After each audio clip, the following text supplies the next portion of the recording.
today, bud? Not bud. Yeah, bud, what's up? Buddy old pal. I'm doing okay. How are you? It's going. It's Tuesday. It's Tuesday again. I can't believe it.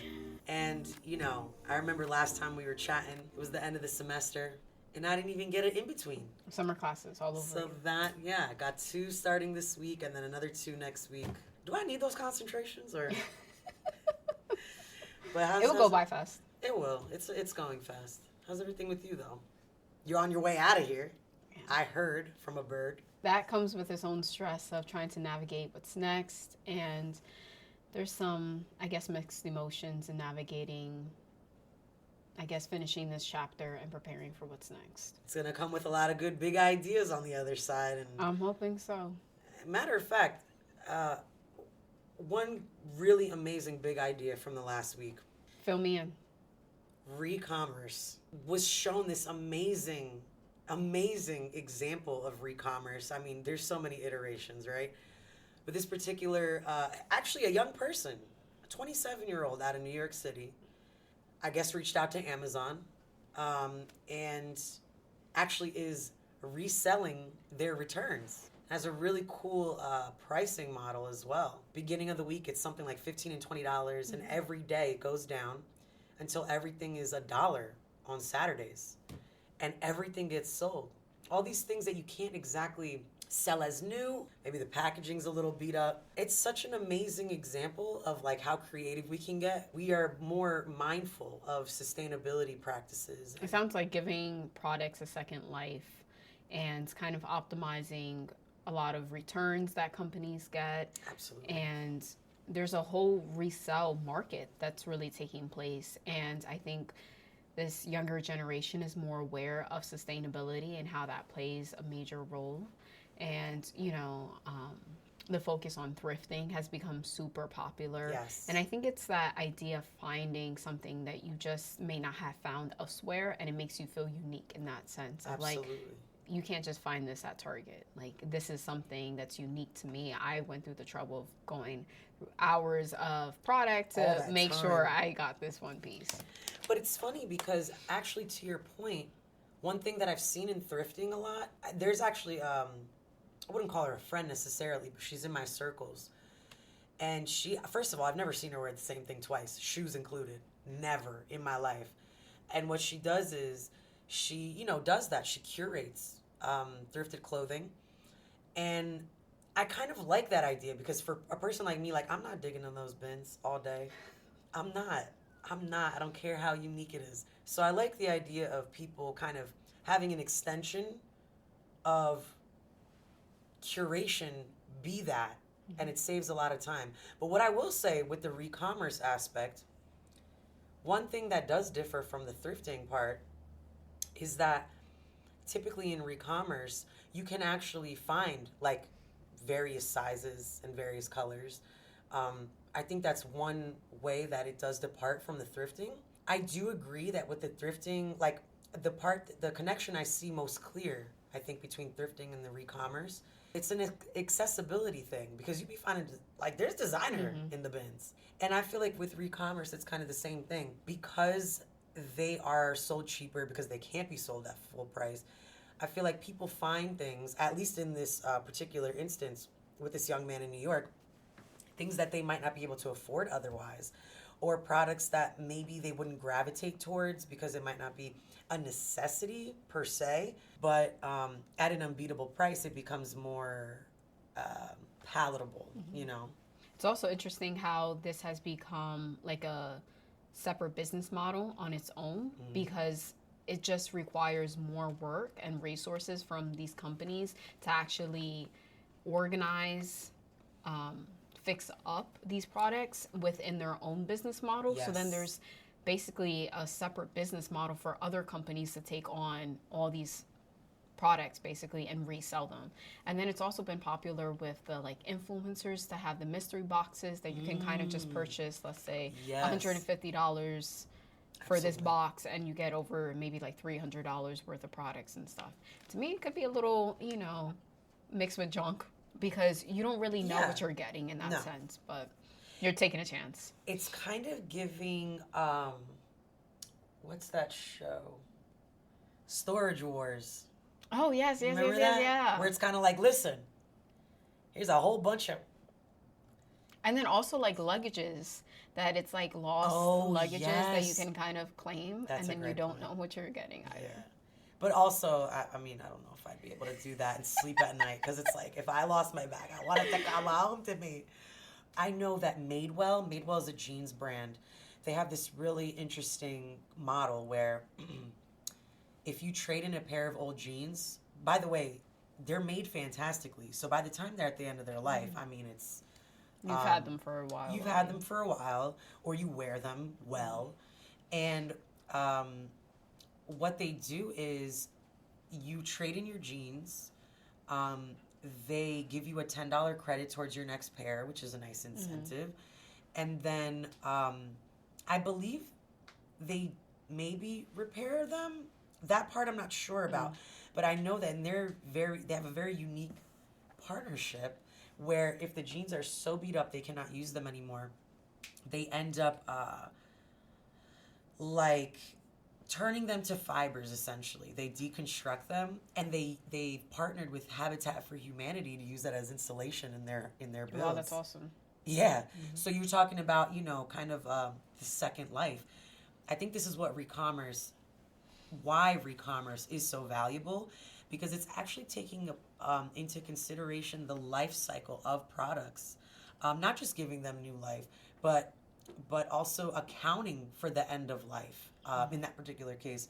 And then I think of like Apple, like with their turn-in programs, and getting like a credit towards or a percentage off depending on whatever the promotion is.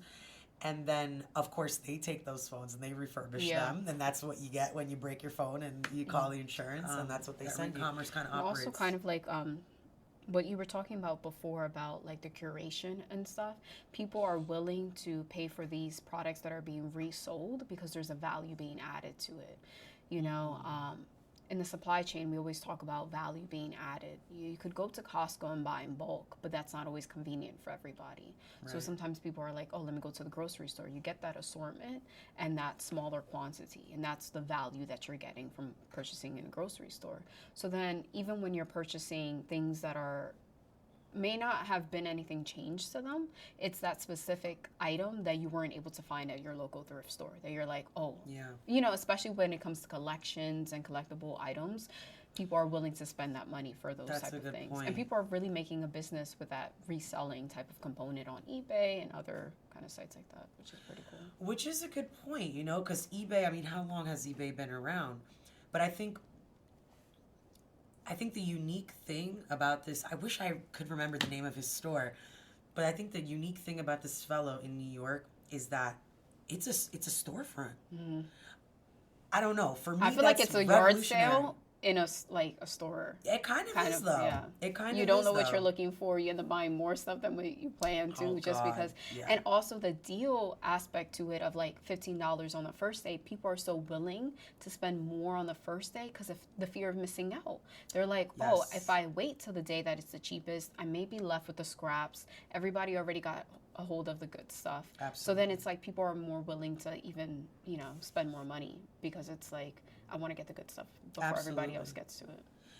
And actually, you remind me that their promotional kind of infrastructure, I'll say, kind of reminds me of like Goodwill, how they have like different days, like different deals, and like you gotta. And then especially by category too, like it could be like apparel one day and then like maybe shoes the next day. So kind of goes hand in hand with that. Absolutely. I was reading up on a bit of the process of this circular economic model. And it's quite fascinating because it really depends on the industry. But for the most part, the process includes grading, which is kind of like figuring out like, okay, can we repurpose this? If it's quality one, it gets repackaged, usually in better packaging because you gotta, like I said, add value. And it gets added back to stock. Like in the case of vintage resellers, you have this valuable clothing. In some cases it's couture, So you're not going to get rid of that as quickly as you may, a Gap sweater or whatever. So it goes back into the stock. Then they have quality too, which is sold to in apparel's case, you get sold to partners like TJ Maxx, Ross, Marshalls, which is another opportunity for people to kind of get their hands on things they might not be able to go and get directly from retailers. At a better price. At a way better price. And which sometimes you can afford to get more because, you might as well go for it. And then the recycling, upcycling, and downcycling, which, recycling speaks for itself. But I was tickled to find that they actually make polyester pellets. Like they've figured out what to do with this synthetic garments. Thank you very much. So these synthetic textiles, even they are getting a second life. But I love to see that there's been an active effort. Like this young gentleman in New York, Ayad Amin, he's a genius for that. eBay started in 95, September of 95. You said what? eBay started in September of 95. Because you mentioned Wow. So just in case you need to go back to it. Okay, so eBay, 1995. It's not a new idea. But I think there's a new life being breathed into e-commerce. But it's not a new idea, but it's just the mass that it's being done.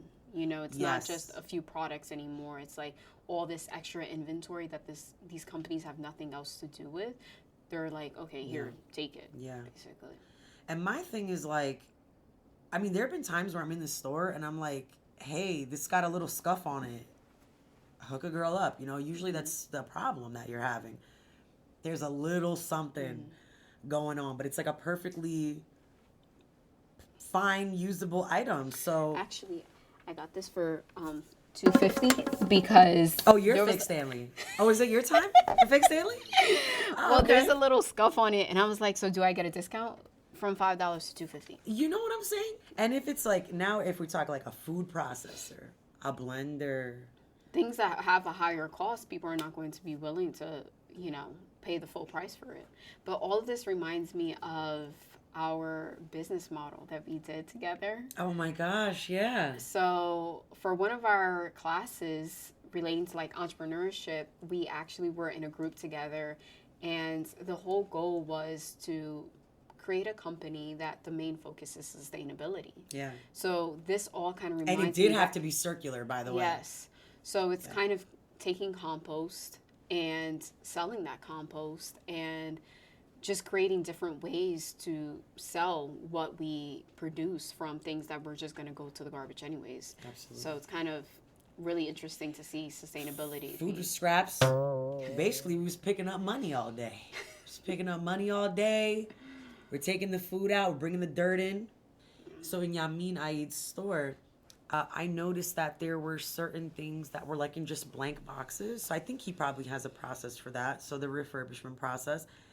And then the disposition part of the process, which is figuring out where the item's actually going to go. Back to stock, or if it's going to get processed and broken down into something else. I'm still not over the polyester pellets.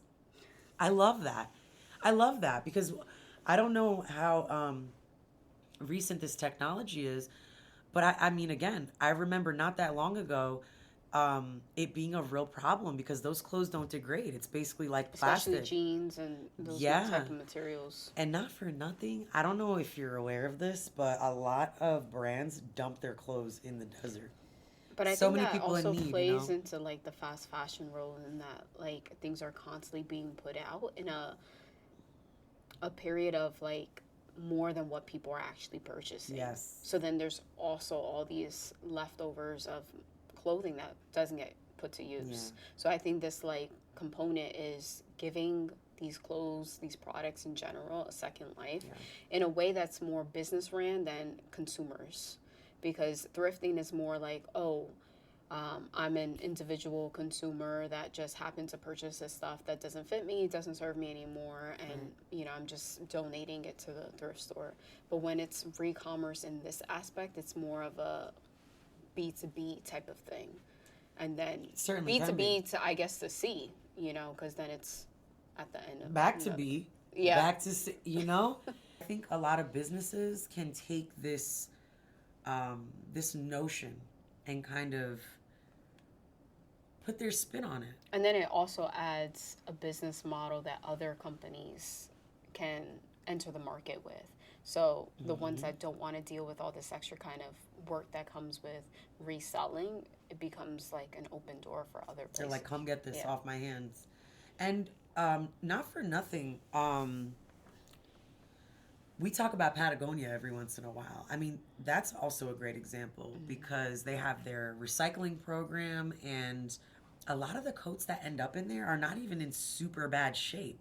And they also have, just like you were talking about the other company, they have where you can either like bring in things to get fixed up, or they also have like their own collection of things that have been made from, I guess, materials that... That's right. Yeah.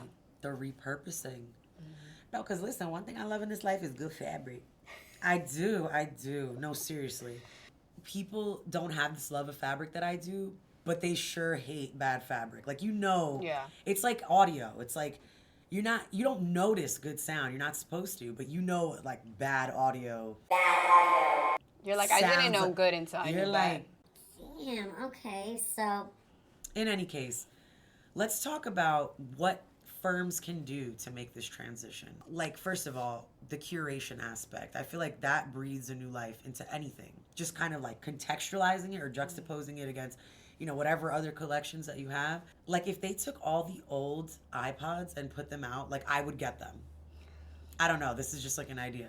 I'm also thinking, like, back to your question of what you were starting, like, what firms can do. I'm also thinking about how technology and the advancements of AI will help to minimize kind of the return policy later on. So if you think about if customers know in the beginning exactly what they're getting, then that can help to kind of limit returns later on when they do finally make that purchase. True. So like, how AI is kind of changing the game when it comes to online shopping.